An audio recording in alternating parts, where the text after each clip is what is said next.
This weekend, leading up to the 14th of February, we have the opportunity to give our opinion on what the freedom of religion should look like in Australia. Right now, I'm about to have a chat with a man who's uniquely positioned to provide some informed comment on this inquiry.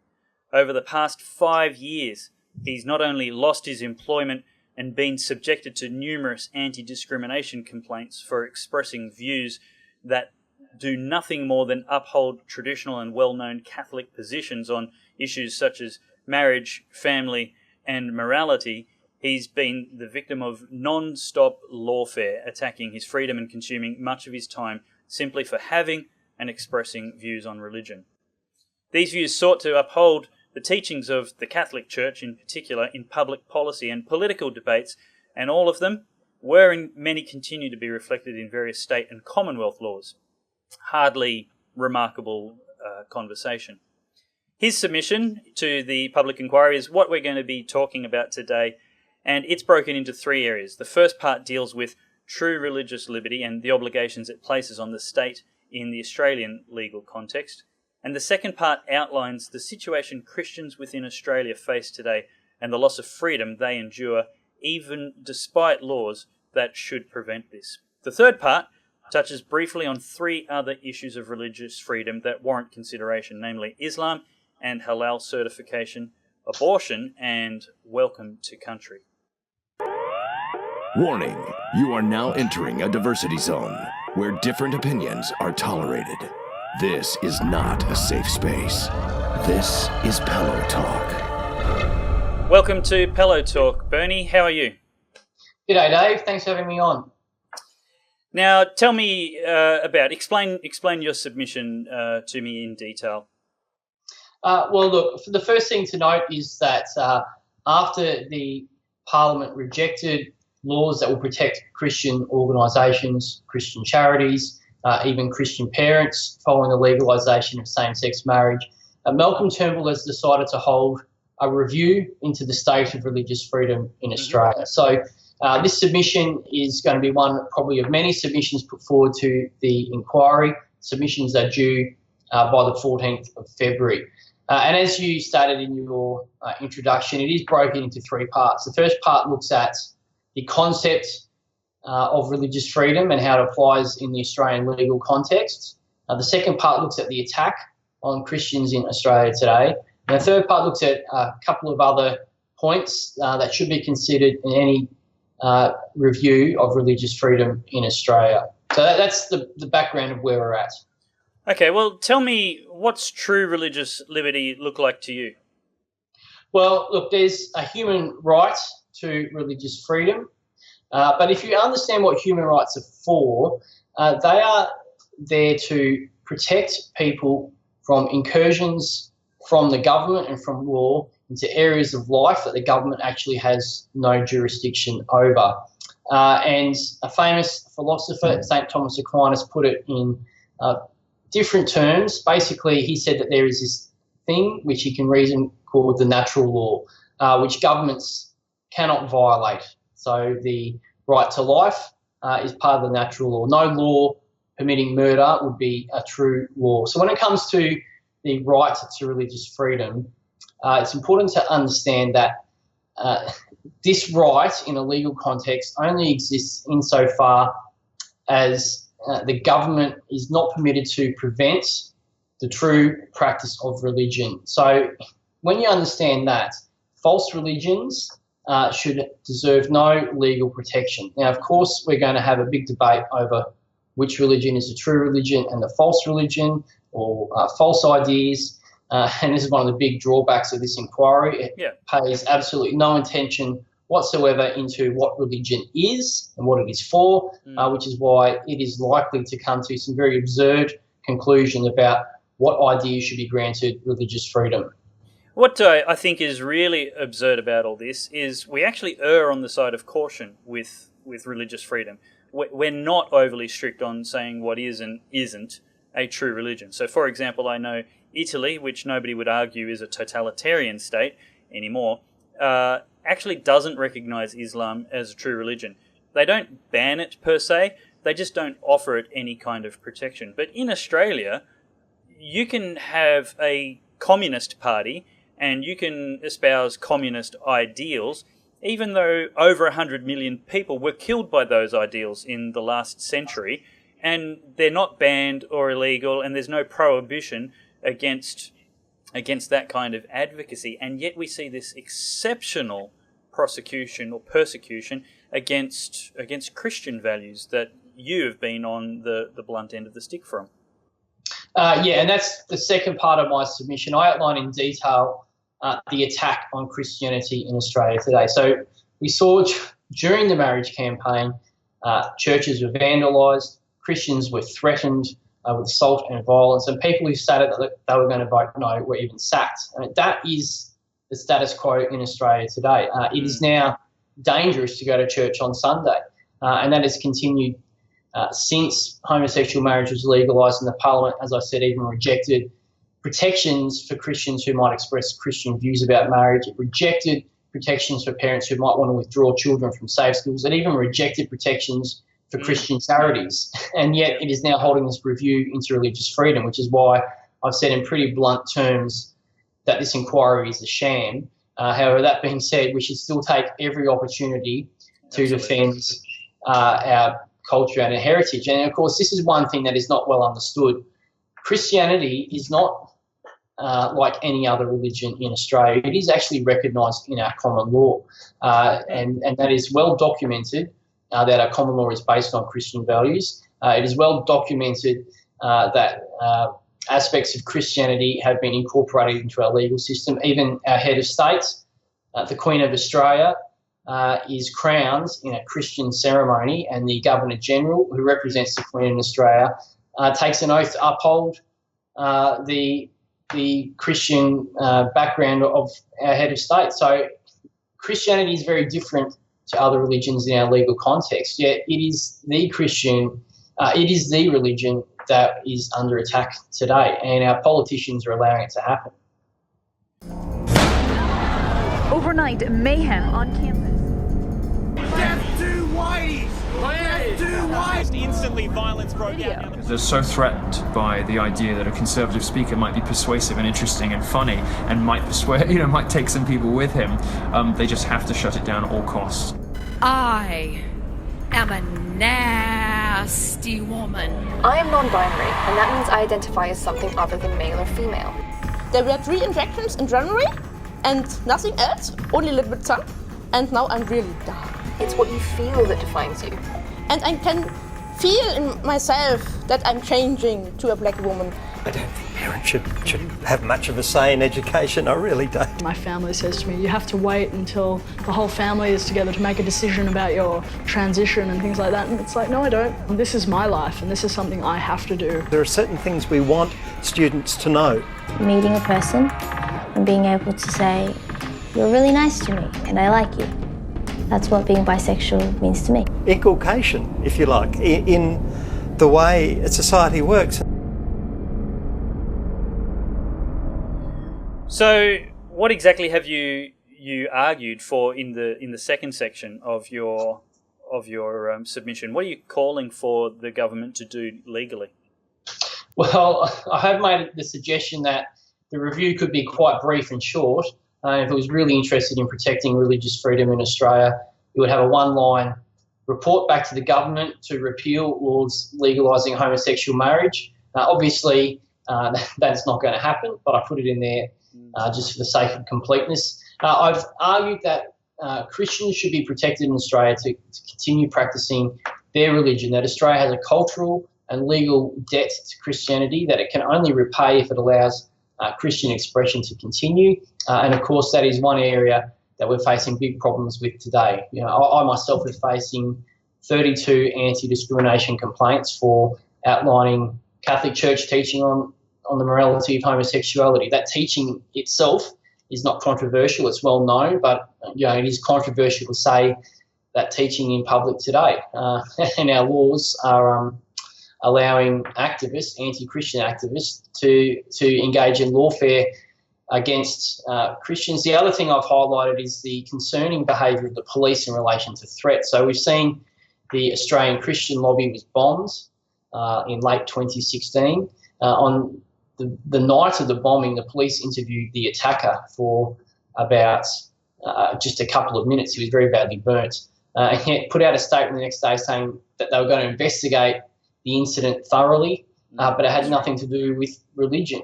And yet we find when he appeared in court that he was motivated by the Australian Christian lobby's Christian teaching, and he actually went out and sought information about the Australian Christian lobby before the attack. And, I myself have faced similar problems with the police. The homosexual activist who has lodged these complaints against me obtained my address from the electoral roll and contacted Islamic organisations to provide them that information. The police took no interest in that. And again, a threatening incident at our local parish just after the homosexual marriage results were announced. A man came on and threatened a number of children in the parish. The police again took no interest. So they're saying essentially that they will take action on the basis of a person's gender or religious beliefs, provided that person is not Christian or heterosexual. It's a big problem. Now, just for the sake of brevity, let's skip ahead to the third section. I encourage everybody to go to Bernie's website. I'll put the URL underneath this video. You'll be able to click on the link and go straight there and read the article and read his submission. It's quite long and very interesting, but you'll also be able to add your name to a petition to support everything that he's taken the time to articulate very, very clearly and comprehensively. But tell me about some of the violations or the threats to freedom of religion that you see with regards to, what was it? Well, look, Dave, there are three other issues that I raised. And the first one is, I guess, one that will have many Australians concerned. That is recognition of Sharia law and the granting of, I guess, legal religious protections to Islam. Now, if you understand the concept of religious freedom, you can understand that the government does not have an obligation to recognise false religions, and it is very clear that Islam and the teaching of Muhammad is contrary to right reason. You don't need to be Christian to understand that. It is a dangerous, violent ideology, and it should not be given any legal recognition in Australia. Right. I agree. Unfortunately, one of the inquiry panel members has already argued publicly for the legal recognition of Sharia law in Australia, and so this is something Australians should be concerned about. We are probably going to see a push for the recognition of Sharia law as a result of this inquiry, even if it's not that direct. Probably a call for a religious discrimination commissioner at the Human Rights Commission is something that they might push for, and they could put a Muslim in that role, and his job there would be to protect religion, but of course he will probably go around promoting Islam and protecting it. So things like halal certification represent a threat to religious freedom because halal certified meat products result from an animal sacrifice. There is no labelling whatsoever, yet every time people purchase those products, they fund Islam. That's one area that I've addressed. The second one is abortion. Now, it goes without saying, there is no human right to religious freedom if you are not alive. So in order to ensure religious freedom, life should be protected. I very much doubt that will be listened to. Probably have roll a few eyeballs, but it needs to be there. But the other thing that's concerning about the abortion laws in recent times are the enactment of so-called safe zones around abortion clinics. Now, I believe there should be safe zones.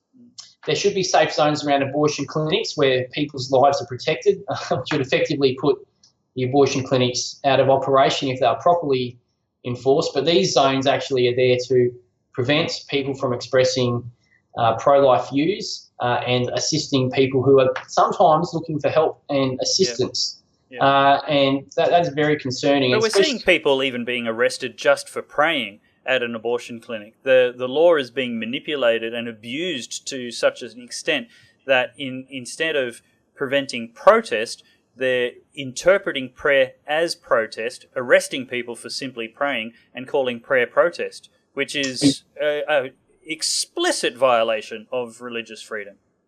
Yeah, and we've got the absurd situation now in Tasmania where I think their safe zones are so large that they cover a number of city blocks. And there are churches in these safe zones. So wow. It is technically illegal to promote pro-life views at these churches. And the absurd situation is that Tasmania's only abortion clinic has just closed down. So in Tasmania at the moment, you have the absurd situation that there is no abortion clinic, but those safe zones still exist, and it is still technically illegal to promote pro-life views in those areas. And the third issue is about the welcome to country ceremonies that are becoming increasingly common, especially in every government event that occurs these days. Now, it is very clear from the documentation and the way Indigenous activists speak about welcome to country ceremonies that they are a religious ceremony. Let me actually read one to you that you've included from the University of the Sunshine Coast. This acknowledgement pays respect to the traditional custodians, ancestors, and continuing cultural, spiritual, and religious practices of Aboriginal and Torres Strait Islander people. Is that something that should be imposed on everybody? Yeah, so in terms of Section 116 of the Constitution, it should be very clear that the government cannot impose religious observances. And a welcome to country ceremony is an animist religious ceremony. That's how the people who engage in these ceremonies describe them. And the government has no role whatsoever to enforce Australians to attend these religious observances. Yeah, it's odd that it's such a, at least out of political correctness, but certainly in government things, that it's this obligatory thing that's going on all the time. How do you contrast that with Parliament opening to prayer? Well, look, this is where you have to understand Australia's legal context and Section 116 of the Constitution and the fact that Christianity is part of our legal system. Section 116 prohibits the Parliament from enacting laws to establish a religion. Now, Christianity is already established within the legal system. So it is talking about other religions. The Parliament has no power to establish other religions other than Christianity, and it has no power to impose religious observances at all. So there is nothing wrong with the Parliament opening with an Our Father. That is part of the Australian legal context. That is part of our culture and our history. It is wrong for the government to impose religious observances such as welcome to country ceremonies. If you understand the legal context, you start to understand that this whole charade of equality and anti-discrimination law is actually there to undermine our culture and our heritage.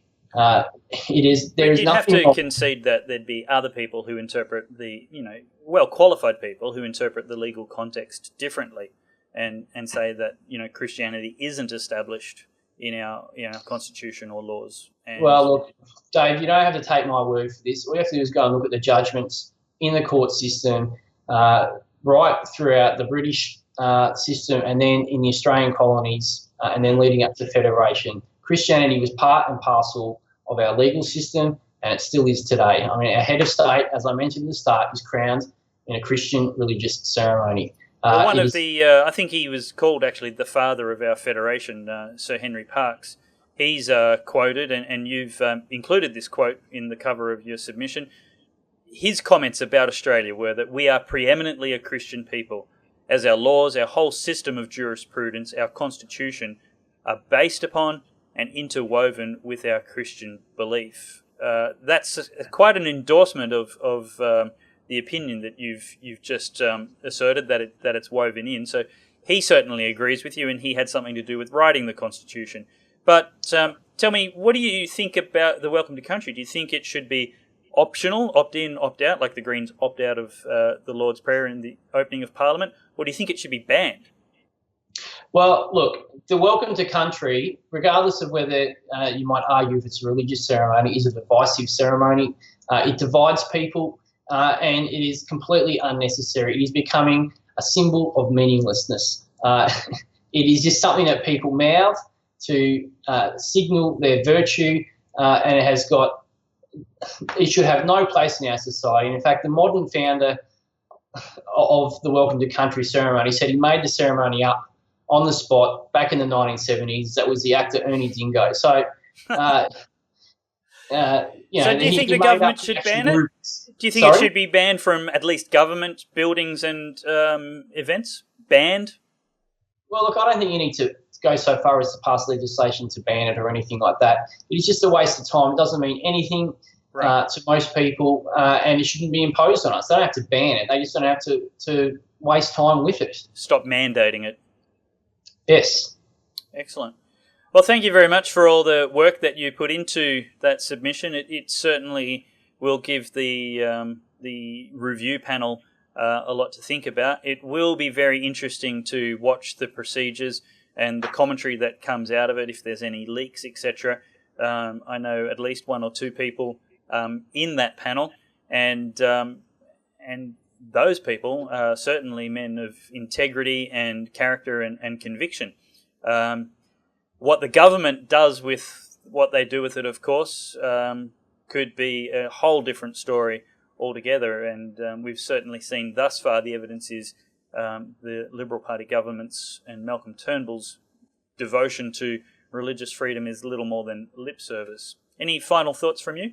Sure, well, Dave, let's make a plug. There's only about 2 weeks left where people can take action. I encourage people to lodge their own submission, but if they don't have time to do that, it takes 30 seconds to sign the one I've produced. It's already got over 4,000 signatures since it went up on Friday, and it will probably be the largest, if not one of the largest submissions that goes to the inquiry in terms of public support. So if you don't have time to lodge your own, please go to my website, bernardgaynor.com.au, and you'll find the links to the submission there and fill your name in.